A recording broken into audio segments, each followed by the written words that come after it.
Hello friends, मिर्ची roast and reaction blogs में आप लोगों का फिर से एक बार वेलकम है। तो मेरे चैनल पे अगर नए हैं तो प्लीज़ चैनल को सब्सक्राइब करके बेल नोटिफिकेशन को प्लीज़ ऑन कर लीजिएगा। फसंती ने व्रत किया है और वो भर भर करके सारे रिएक्शन वालों को बद्दुआएं दे रही है। कह रही है कि जो कोई भी मेरे बारे में उल्टा सीधा बोलेगा भगवान उनके साथ वैसा ही विचार करेंगे। तो फसंती दीदी, एक चीज़ बताइए, आईने में अपना शक्ल देखती हैं या नहीं? रोज़ सुबह उठ कर के आईने में अपना शक्ल एक बार देख लिया कीजिए, आपको अच्छे से समझ में आ जाएगा किसने कितना पाप किया है। हमने वही किया जो हमें उचित लगा। आप जितना झूठ सच करती है ना, हम रिएक्शन चैनल वाले आपके वीडियोस को देखते हैं और वहाँ से आपके झूठ पे पर्दा उठाते हैं। तो आप श्राप दीजिए चाहे जो कीजिए, आपका श्राप हमको नहीं लगने वाला। क्योंकि कहते हैं ना कि कसाई के सरापने से गाय नहीं मरती, उसी तरह आपके सरापने से हम लोगों को क्या होगा। हम अपना काम करते हैं और करते रहेंगे जब तक आपका पूरा पोल पट्टी खुल न जाए।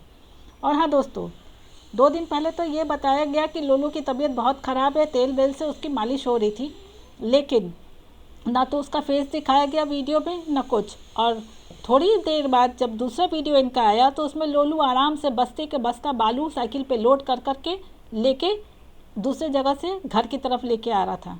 तो एक चीज़ आप लोग बताइए, जिसकी तबीयत ख़राब है, जो बीमार है, जिसको बुखार लगा है, जिसके बदन हाथ में दर्द है, वो क्या बोरे में बालू भर भर करके साइकिल में लाद लाद करके और क्या एक जगह से दूसरे जगह ट्रांसफ़र करेगा? तो बसंती दीदी, ये झूठ का पिटारा ना करना बंद कीजिए, बहुत ज़्यादा आप झूठ बोलती हैं। आज बिहारी माँ सुनीता जी का एक वीडियो आया है, वो देख करके तो मेरा दिमाग ही घूम गया।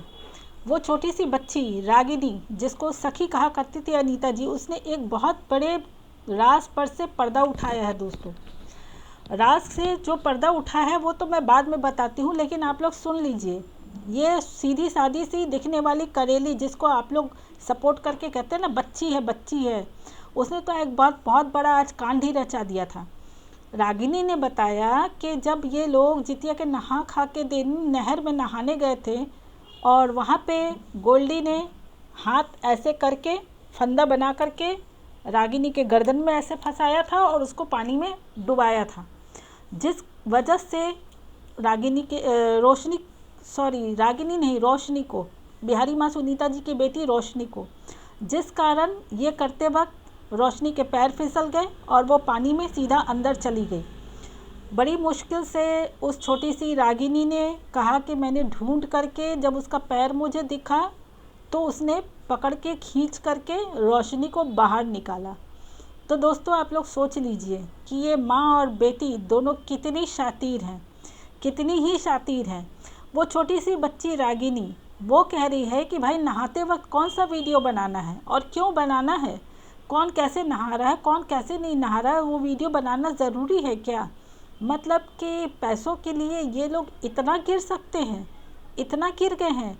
और आप लोगों को तो अच्छे से पता है कि जब सुनीता जी का चैनल ये लोग हैंडल करते थे तो बहुत दिन तक उनके यूट्यूब का इनकम इनको नहीं मिल रहा था, इनके पेमेंट ही नहीं आ रहे थे। पता नहीं इन्होंने ऐसी कौन सी सेटिंग कर रखी थी उनके चैनल पे कि इनका पेमेंट ही आना बंद हो गया था। बड़ी मुश्किल से जब इस बार उनका पेमेंट आया तो जलन तो ऑब्वियस सी बात है इनको तो होगी ही, क्योंकि ये फसंती या ब्लंडर देवी जो है ये कभी किसी को खुश नहीं देख सकती, खुद तो मनहूस है और इसकी मनहूसियत क्या ही बताऊं। ये कभी किसी को उन्नति तरक्की करते हुए नहीं देख सकती। इसको तो शुरू से ही सुनीता जी बिहारी माँ के ऊपर जलन बनी हुई है। क्यों? क्योंकि वो भी अपना वीडियो बनाती हैं और उनके वीडियोस में भी व्यूज़ कम ज़्यादा जो भी हो, जैसे भी हो, मेहनत कर रही हैं, व्यूज़ आते हैं, जो कि बसंती को बिल्कुल पसंद नहीं, क्योंकि वो अकेले गांव में अकेले ही व्लॉगर रहना चाहती है, अकेले ही सारा यूट्यूब का इनकम खाना चाहती है। वही हाल इसकी बेटी करेली का है। माँ की छत्र छाया में पल रही करेली, उसके भी हाव भाव स्वभाव सब अपनी माँ के जैसे हैं।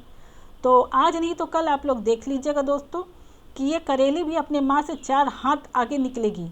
माँ ने तो जो भी किया, चलो झूठा आरोप लगा करके तीनों घर के लोगों पे ये आरोप लगाया कि चीरहरण हुआ है, लेकिन ये करेली तो उससे 4 हाथ आगे है। ये तो सीधा एकदम रोशनी को पानी में ही डुबो दी थी। वो तो भला हो रागिनी का जिसने उसको देख लिया एन वक्त पे और लोगों ने पकड़ करके किसी तरह रोशनी को खींच करके पानी से बाहर निकाला। रागिनी ने एक बात और कही दोस्तों, जो मैंने बहुत गौर से सुना और मैंने नोटिस किया कि जिस तरह से अपने बाप को पानी में डुबा के मारा, उसी तरह रोशनी को भी पानी में डुबा करके मारना चाह रही थी।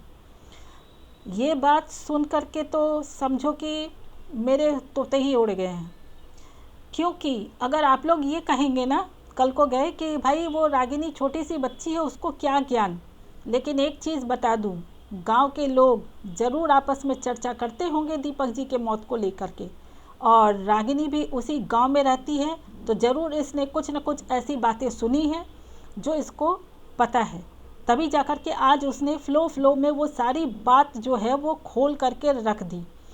तो मैं तो यही कहूँगी रोशनी और सुनीता जी को कि जा कर के पुलिस कंप्लेन कीजिए, पुलिस कंप्लेन कीजिए। अटेम्प्ट टू मर्डर है ये।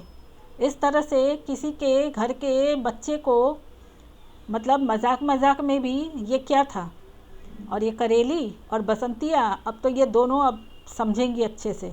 और सुनीता जी, आपको डरने की ज़रूरत नहीं। आप जो कह रही हैं ना कि मैं तो कुछ नहीं कहूँगी, नहीं, अगर आप इस बार कुछ नहीं कहेंगी तो अगले बार इससे भी बड़ा कुछ हादसा आपके घर में हो जाएगा। इस बार तो भगवान साथ था, जो हादसा होते होते टल गया, लेकिन ज़रूरी नहीं कि हर बार हादसे के वक्त कोई ना कोई वहाँ मौजूद रहे। इसलिए आपको सख्त से सख्त कदम उठाना चाहिए। मैं तो कहूँगी कि आप जा कर के थाने में एक कंप्लेन लॉन्च कीजिए, वरना कल के गए देख लीजिएगा कि कहीं आपके घर पे इससे भी कोई बड़ा मुसीबत ना आ जाए, क्योंकि गांव एक है, गली एक है और आप दोनों का घर भी आजू बाजू है। इसलिए आपको मैं सावधान कर रही हूँ। तो चलिए दोस्तों, मैं अपना आज का वीडियो यहीं पे एंड करती हूँ। मिलती हूँ आपसे नेक्स्ट वीडियो में। तब तक के लिए अगर मेरा वीडियो अच्छा लगा हो तो एक लाइक कीजिएगा और कमेंट कीजिएगा, और अगर मेरे चैनल पे नए हैं तो प्लीज़ चैनल को सब्सक्राइब करके बेल नोटिफिकेशन ऑन कर लीजिएगा। चलिए मिलती हूँ आपसे।